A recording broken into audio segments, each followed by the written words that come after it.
Praise the Lord. जय मसीह। सभी को प्रभु यीशु मसीह के प्यारे नाम में हम आपका स्वागत करते हैं। हम परमेश्वर का धन्यवाद देते हैं। परमेश्वर ने फिर से हमें इस प्रकार अनुग्रह दिया ताकि इस वीडियो के जरिए आप तक वचन पहुंच सके और आप वचन का पूरा लाभ उठा सके। आइए हम आराधना में जाने के पहले परमेश्वर के वचन को देखेंगे। भजन संहिता की किताब स्तोत्र संहिता साम्स 130 भजन संहिता उसका 30 अध्याय 1 से लेकर 12 वचन तक हमारी बारी से पढ़ेंगे। भजन संहिता की किताब उसका 30 अध्याय 1 से लेकर 12 वचन तक हम पढ़ेंगे। हे यहोवा, मैं तुझको सराहूंगा क्योंकि तूने मुझे खींच कर निकाला है और मेरे शत्रुओं को मुझ पर आनंद करने नहीं दिया। हे मेरे परमेश्वर यहोवा, मैंने तेरी दुआई दी और तूने मुझे चंगा किया है। हे यहोवा, तूने मेरे प्राण अधोलोक में से निकाला है। तूने मुझको जीवित रखा है और कब्र में पड़ने से बचाया है। हे यहोवा के भक्तों, उसका भजन गाओ और जिस पवित्र नाम से उसका स्मरण होता उसका धन्यवाद करो, क्योंकि उसका क्रोध तो सन भर का होता है परंतु उसकी प्रसन्नता जीवन भर का होती है। कदाचित रात को रोना पड़े परंतु सवेरे आनंद पहुँचेगा। मैंने तो अपने चयन के समय कहा था कि मैं कभी नहीं टलने का। हे यहोवा, अपनी प्रसन्नता से तूने मेरे पहाड़ को दृढ़ और स्थिर किया है। जब तूने अपना मुख फेर लिया तब मैं घबरा गया। हे यहोवा, मैंने तुझी को पुकारा और यहोवा से गिड़गिड़ा कर ये विनती की कि जब मैं कब्र में चला जाऊंगा तब मेरे लहू से क्या लाभ होगा। क्या मिट्टी तेरा धन्यवाद कर सकती है? क्या वह तेरा सच्चाई का प्रचार कर सकती है? हे यहोवा, सुन, मुझ पर अनुग्रह कर। हे यहोवा, तू मेरा सहायक हो। तूने मेरे लिए विलाप को नृत्य में बदल डाला है। तूने मेरी टाट उतार कर मेरी कमर में आनंद का पटुका बांधा है, ताकि मेरा आत्मा तेरा भजन गाती रहे और कभी चुप न हो। हे मेरे परमेश्वर यहोवा, मैं सर्वदा तेरा धन्यवाद करता रहूँगा। परमेश्वर अपने वचन के पढ़े जाने पर आशीष दे। आइए सहायता के लिए हम प्रार्थना करें। हमारे जीवित सामर्थ्य प्रेमी ईश्वर के पिता, अनुग्रहकारी दयालु पिता, धन्यवाद स्तुति चढ़ाता हूँ। आज आराधना का दिन, प्रभुवारे के दिन प्रभु जी आपने हमें फिर से वचन पढ़ने का अनुग्रह दिया, धन्यवाद देते। इस वचन के गहरे अर्थ को समझने के लिए आप ही सहायता मदद कीजिए और प्रिय भाई बहनों को स्तुति आराधना करने के लिए उनके मन और हृदय को जीवित वचनों के द्वारा तैयार कीजिए। विनती को सुना धन्यवाद के साथ छोटी सी विनती प्यारे प्रभु यीशु मसीह के नाम में मांगता हो, आमीन। भजन संहिता की किताब उसका 30 अध्याय हमने पढ़ा भी। भजन संहिता की किताब उसका 30 अध्याय में यहाँ पे इस प्रकार लिखा है, यहाँ पे परमेश्वर का धन्यवाद के बारे में बताया गया है। विशेष करके हम यहाँ पे देखते हैं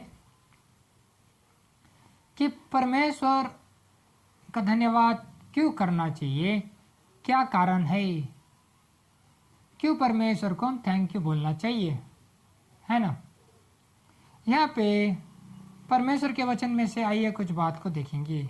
सबसे पहली बात, परमेश्वर को धन्यवाद देने का क्या कारण है। यहाँ पे कहता है, उसने मुझे शत्रुओं से छुटकारा दिया, शत्रुओं को मुझ पर आनंद करने नहीं दिया। The first reason to worship the true and the living God is verse 1। पहला वचन कहता है, मेरे शत्रुओं को मुझ पर आनंद करने नहीं दिया। अब देखिए, शत्रु संसार, शैतान और शरीर, तीन शत्रु विश्वासी के होते हैं। शत्रु तो छोड़िए, यदि कोई अजनबी मनुष्य के द्वारा हमें तकलीफ पहुंचती है और हम परेशानी में फंस जाते हैं और यदि कोई तीसरा थर्ड पर्सन आके छुटकारा देता है तो हम बहुत ही कृतज्ञता भावना से उस व्यक्ति को हम धन्यवाद और थैंक यू कहते हैं। यहाँ पे कहता है, तो सोचिए कितना अधिक मानव का हृदय उस छुड़ाए हुए लोग, परमेश्वर के निज धन निज प्रजा के लोगों के हृदय में कितना अधिक आनंद होना चाहिए कि जब सर्वशक्तिमान परमेश्वर ने हमें शत्रु से छुड़ाया है।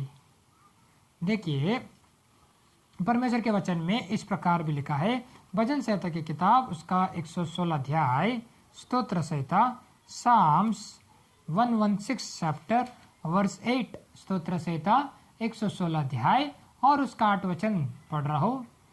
तूने तो मेरे प्राण को मृत्यु से और मेरी आंख को आंसू बहाने से और मेरे पांव को ठोकर खाने से बचाया है। यहाँ पे इस प्रकार लिखा है कि हे परमेश्वर, तूने मेरे प्राण को मृत्यु से बचाया है। हाँ, कौन बचा सकता है बताइए? केवल प्रभु यीशु मसीह ही हमारे प्राण को कौन सी मृत्यु? सनातन की मृत्यु से बचाया है। आजकल के इस कोरोना वायरस के परिस्थिति में मान लीजिए यदि कोई एक्सपर्ट डॉक्टर पॉजिटिव केस को नेगेटिव कर देता है, वो पेशेंट बहुत खुश हो जाता है। वो कहता फलाने फलाने डॉक्टर ने मुझे बचाया है, मुझे मृत्यु से बचाया, नई जिंदगी दिया। हो सकता है जिंदगी भर वो तारीफ करते रहेंगे, रिश्तेदारों को सबको बताते रहेंगे।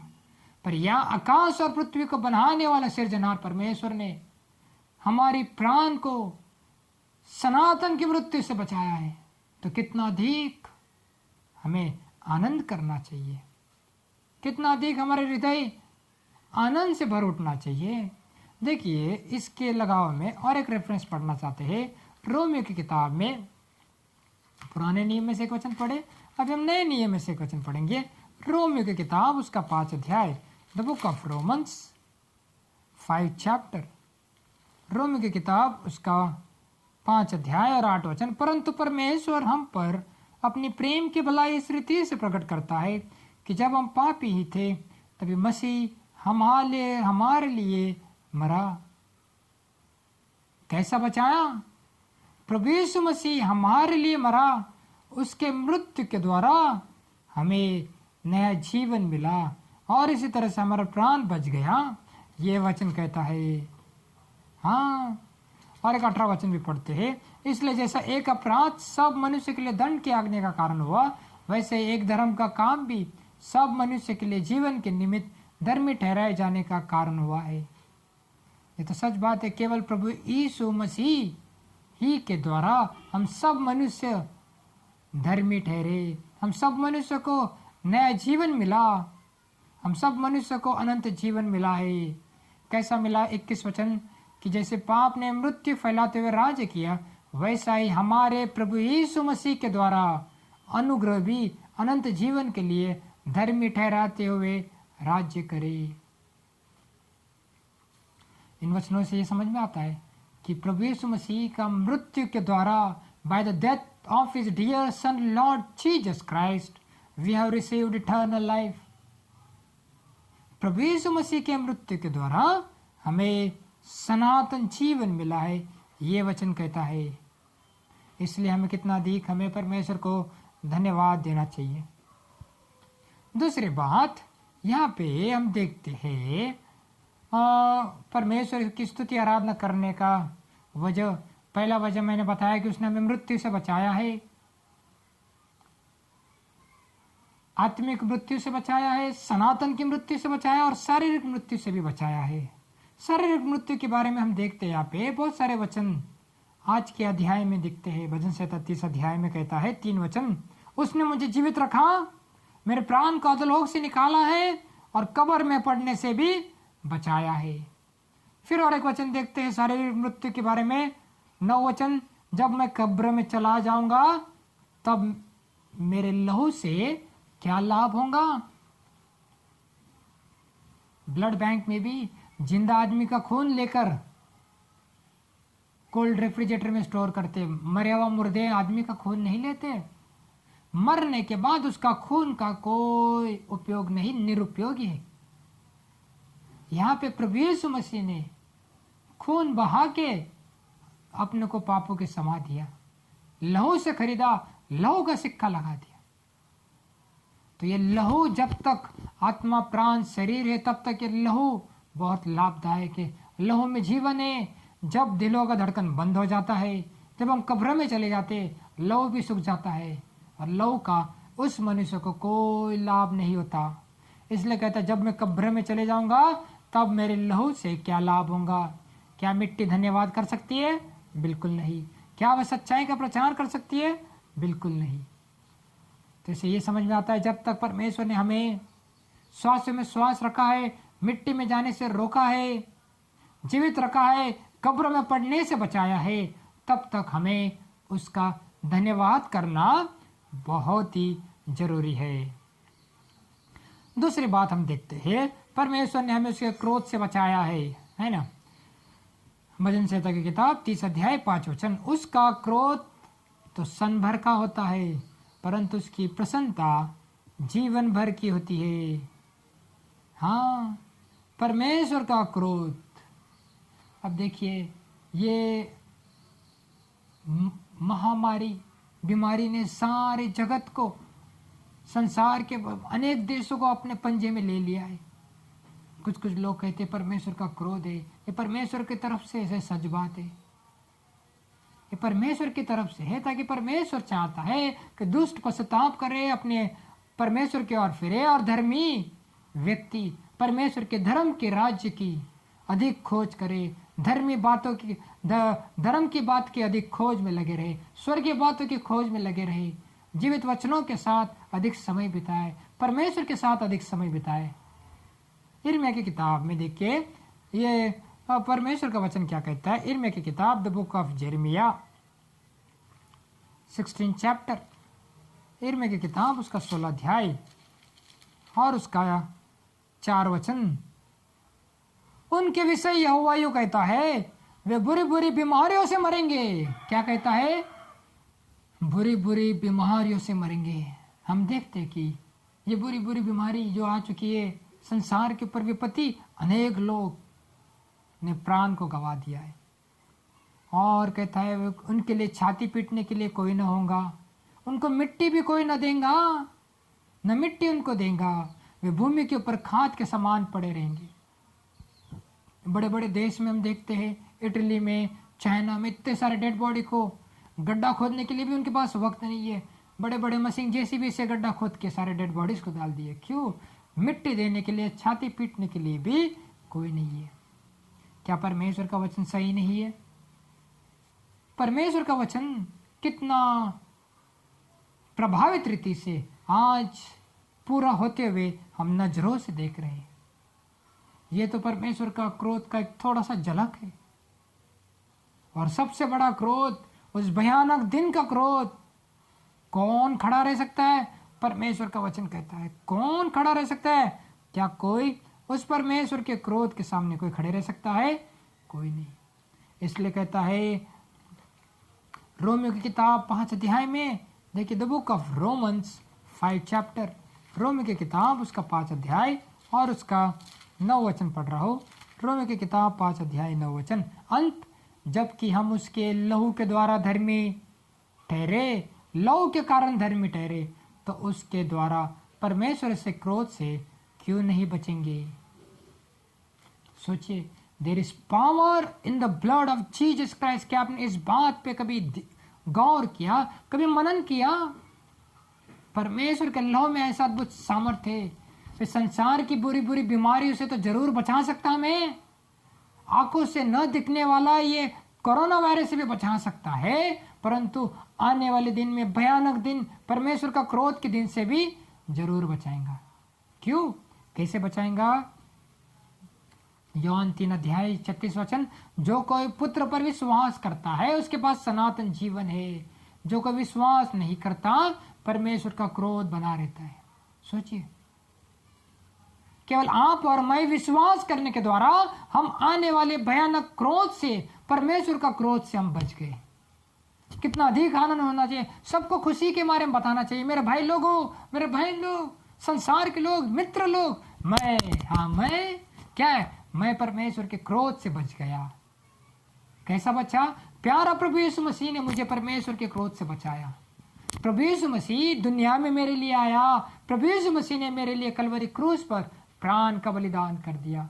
प्रभु यीशु मसीह ने मेरे लिए वो क्रोध का प्याला को पी लिया, और उसने मुझे बुद्धि ज्ञान दिया, ताकि जो उसने मेरे लिए दुख उठाया, बलिदान को मैंने स्वीकार किया, उद्धारकर्ता के न्याय उसे हृदय में स्वीकार किया, पापों की क्षमा मुंह से सच्चे हृदय से कबूलात किया और विश्वास के द्वारा हम परमेश्वर के क्रोध से बच गए, ये परमेश्वर का वचन कहता है।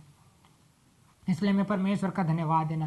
पहली बात बताया, उसने सनातन मृत्यु से मुझे बचाया है, कीचड़ से, दलदल की कीचड़ से मुझे खींच कर बाहर निकाला है। दूसरी बात मैंने बताया, उसने क्रोध से बचाया है। और तीसरी बात देखते हैं, वो यशायाह की किताब 38 अध्याय, द बुक ऑफ आइज़ाया 38 चैप्टर, यशायाह की किताब उसका 38 अध्याय और उसका 17 वचन पढ़ रहा हो। यशायाह 38 अध्याय 17 वचन।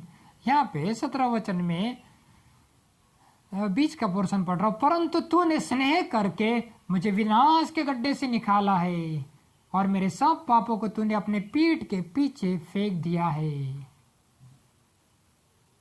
अंग्रेजी में कहता है, Thou hast in love with my soul and has delivered me from the pit of corruption।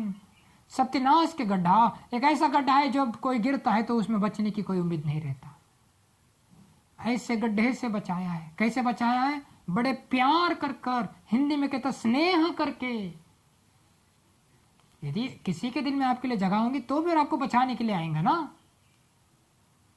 स्वर्ग पिता के हृदय में पापी मानव के लिए इतना बड़ा प्रेम है कि उस प्रेम के खातिर अपने एकलौते पुत्र को मरने को कलवरी क्रूस पर भेजा। उस प्रेम के खातिर प्यारा प्रभु यीशु मसीह ने आपको उस सत्यानाश के गड्ढे से बचाया है। तो ऐसा महान जीवित परमेश्वर है जो उसने हमारे प्राण को अधोलोक से बचाया है। भजन संहिता 30 अध्याय 3 वचन, मेरे प्राण को अधोलोक से बचाया है, कब्र में पड़ने से बचाया है। ऐसे जीवित परमेश्वर कि हम स्तुति आराधना करने के लिए आए, तो क्यों ना हम उस जीवित परमेश्वर को हृदय की गहराई से इन बातों के लिए धन्यवाद दे। पहली बात, उसने सनातन मृत्यु से मुझे बचाया है, कब्र में पड़ने से मुझे बचाया है। दूसरी बात देखते, परमेश्वर का उस भयानक क्रोध, भारी क्रोध से उसने बचाया है, यह वचन कहता है। और तीसरी बात, सत्यानाश के गड्ढे से, अधोलोक से उसने मेरे प्राण को बचाया है। तीन बातें यहाँ पे भजन संहिता 30 अध्याय में कहता है। और यहाँ पे और कुछ नए विचार को भी हम देखना चाहते हैं। यहाँ पे विशेष करके हम देखते हैं कि परमेश्वर के बारे में, वो परमेश्वर कौन है जिसकी हम स्तुति आराधना करने के लिए आए। देखिए प्रकाशित वाक्य 30 अध्याय और उसका 4 वचन कहता है। प्रकाशित वाक्य 30 अध्याय और उसका 4 वचन है, यहोवा के भक्तों उसका भजन गाओ और जिस पवित्र नाम से उसका स्मरण होता है उसका धन्यवाद करो। उसका नाम पवित्र है, वो परमेश्वर पवित्र पवित्र पवित्र सेनाओं का यहोवा है, अति पवित्र है, वो कहता है। देखिए यशायाह की किताब 6 अध्याय, the book of Isaiah 6 chapter verse 3, यशायाह की किताब उसका 6 अध्याय और उसका 3 वचन पढ़ रहा हूँ। वे एक दूसरे से 2 और 3 वचन पढ़ रहा हूँ। यशायाह 6 अध्याय उसका 2 और 3 वचन।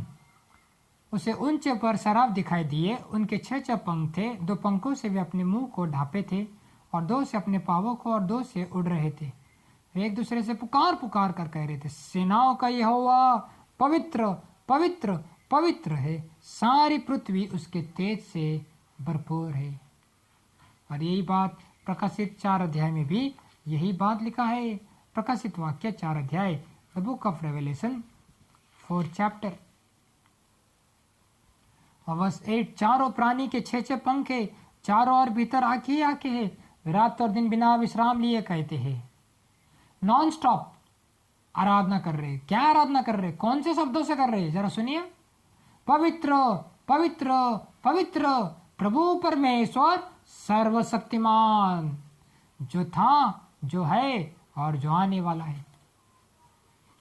ऐसे नॉन स्टॉप आराधना करने के बावजूद भी वो परमेश्वर उनकी आराधना से हैप्पी नहीं होता, तृप्ति नहीं होता, सेटिस्फेक्शन नहीं होता है। पर आप और मैं, हम जब पापी इंसान कहते प्रभु जी थैंक यू जीसस, हृदय की गहराई से, आत्मा सच्चाई से पुकारते थैंक यू जीसस, आपने मेरे प्राण को अधोलोक से बचाया, मृत्यु से बचाया, परमेश्वर के क्रोध से प्यारा प्रभु यीशु मसीह ने बचाया है। जब हम इन बातों को हृदय की गहराई से रियलाइज करते हुए वचन के प्रकाश में हम थैंक यू और धन्यवाद करते हैं, तब वह अति प्रसन्न होता है। इस प्रकार वचन कहता है। ऐसा हम पवित्र पवित्र पवित्र परमेश्वर की स्तुति आराधना करने के लिए आए। उसने शत्रु को मुझ पर आनंद करने नहीं दिया है। और जानते हो ये परमेश्वर क्या कहता है? 5 वचन में कहता है, भजन 37 5 वचन में, कदाचित रात को रोना पड़े परंतु सवेरे आनंद पहुंचेगा। अब देखिए, दुख होता है तो हम रोते हैं, आंखों में से आंसू बहते हैं, पर वह ऐसा प्यारा परमेश्वर है, सिर के बाल को गिन के रखता है। हमारे आंख के आंसुओं को भजन 56 8 में कहता है, वह बॉटल में कुपियों में भर के रखता है। पैर की हरकत कदम को गिनता है। कौन है ऐसा परमेश्वर जो हमसे इतना प्रेम करता है और इसी तरह से हम पर दया पे दया, अनुग्रह पे अनुग्रह करता है। ये जीवित परमेश्वर है, ये प्रेमी परमेश्वर है। तो ऐसे परमेश्वर की हम स्तुति आराधना करने के लिए आए हैं। इसलिए जब तक उसने हमें श्वास में श्वास रखा है, हो सकता कल की रात कितने लोग कोरोना वायरस से मौत हो चुकी है, वे कब्र में चले गए, दिलों की धड़कन बंद हो गई है, परंतु आज परमेश्वर ने आपकी मेरी दिलों की धड़कन चालू रखा है। इतना तनाव परिस्थिति के बावजूद भी, तो वह आपसे मुझसे क्या उम्मीद करता है? 9 वचन में कहता है, जब मैं कब्र में चले जाऊंगा तब मेरे लहू से क्या लाभ होगा? क्या मिट्टी तेरा धन्यवाद कर सकती है? क्या वह सच्चाई का प्रचार कर सकती है? बिल्कुल नहीं। परमेश्वर ये चाहता है कि हम उसका धन्यवाद करें, हम उसका सच्चाई का प्रचार करें। जो सच्चाई हमने जीवन में अनुभव किया है, हम उसको क्या करें? प्रचार करें, हम उसका धन्यवाद करें, क्योंकि वो परमेश्वर हमारा जीवित परमेश्वर है। उसने हमें नया जीवन दिया है, इसलिए हमें उस जीवित परमेश्वर को धन्यवाद दे। और कुछ बातें बताना चाहता हूँ। देखिए, एक नया विषय की ओर हम मोड़ना चाहते हैं। यिर्मयाह की किताब उसका 10 अध्याय, द बुक ऑफ यिर्मयाह 10 चैप्टर। यिर्मयाह की किताब उसका 10 अध्याय और उसका 10 वचन पढ़ रहा हूँ। यिर्मयाह की किताब उसका 10 अध्याय और उसका 10 वचन।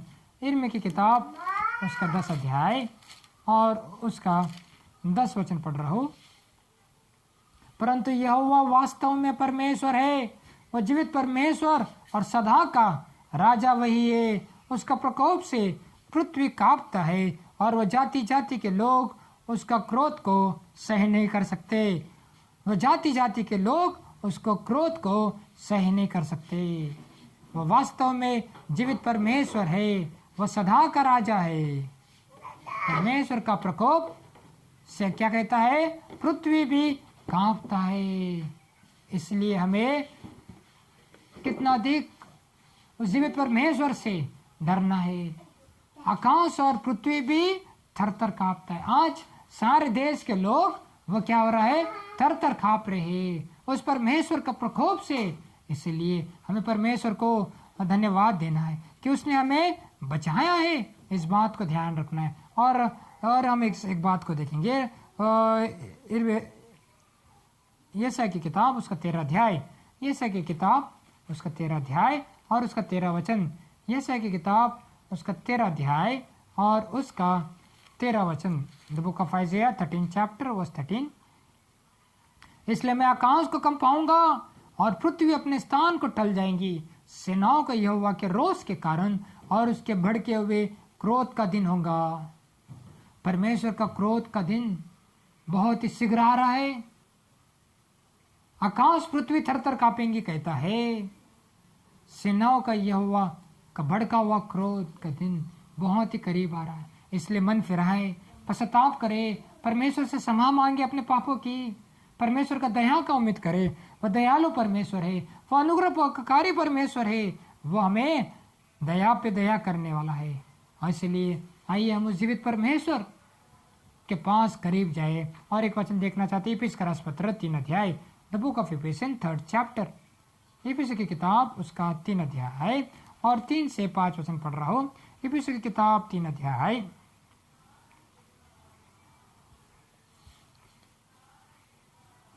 द बुक ऑफ इफिसियंस समझ चाहता हूँ 5 अध्याय और उसका 3 से 5 वचन पढ़ रहा हूँ। जैसे पवित्र लोगों की योग्य हो, जैसे पवित्र लोगों की योग्य हो, वैसे तुम में भी व्यभिचार और किसी प्रकार का शुद्ध काम, लोभ की चर्चा तक न हो, न निर्जलता, न मूर्खता की बातचीत, न ठट्टे, क्योंकि ये सारे बातें शोभा नहीं देती, वरन धन्यवाद ही सुना जाए।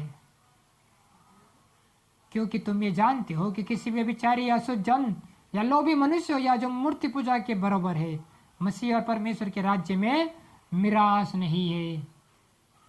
हम उद्धार पाए हुए लोग, बपतिस्मा पाए हुए लोग, परमेश्वर चाहते हैं कि हम परमेश्वर के संतान की नाई, ज्योति की संतान की नाई इस दुनिया में जीवन बिताए। पवित्र लोग को जो योग्य है, जो स्वभाव है, वही हम अपने आप को स्मरण दिलाए। मैं परमेश्वर का पवित्र पवित्र पवित्र परमेश्वर का बेटा हूँ, मेरा जीवन मुझे पवित्र रखना है। इन सारी बातें को करीब नहीं मैं जाना है, न मेरे करीब इन बातों को आने देना है। क्यों? 6 वचन कहता है, इन व्यर्थ बातों से धोखा न दे, क्योंकि इन कामों के कारण परमेश्वर का क्रोध आज्ञा न मानने वालों पर भड़कता है। यदि हम ये बातें हमारे अंदर पाए जाए तो परमेश्वर का क्रोध भड़क जाता है। इसलिए आइए हम परमेश्वर के क्रोध से बचने के लिए इन सारी बातों से वह दूर रहे, इन सारी बातों को हमारे जीवन में ना आने दे, बल्कि हम अपने आप को हमेशा याद दिलाते रहें कि मुझे उस पवित्र राज्य में जाना है। मैं पवित्र, अति पवित्र परमेश्वर का बेटा या बेटी हूँ, मुझे पवित्र और योग्य चाल चलन जीना है।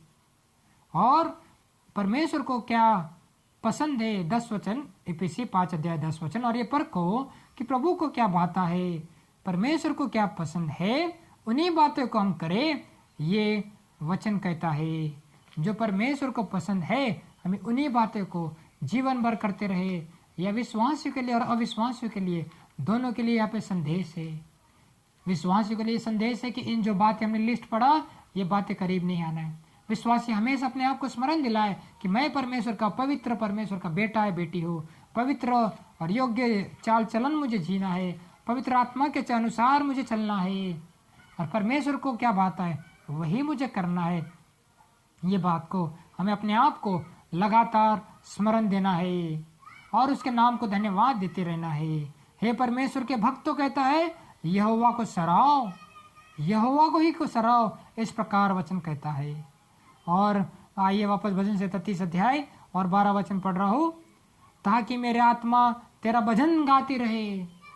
हाँ प्रभु जी, मैं बहुत ही आनंदित हूँ क्योंकि तूने मुझे उद्धार के वस्त्र पहना दिया, क्योंकि तूने मुझे मेरी आत्मा को नरक से बचाया, अधोलोक से बचाया, कब्र में जाने से बचाया है, परमेश्वर के क्रोध से बचाया है, मुझे सनातन जीवन दिया है। इसलिए धन्यवाद देता हूँ। इन बातों के लिए हमें धन्यवाद देना है। और उसने मुझे मेरे नृत्य को कहता है आनंद में बदल दिया है। वो हमारा हेल्पर है, हमारा सहायता करने वाला है। इसलिए यहाँ पे 12 वचन में कहता है, हे यहोवा परमेश्वर, मैं सर्वदा तुझे धन्यवाद करता रहूँगा।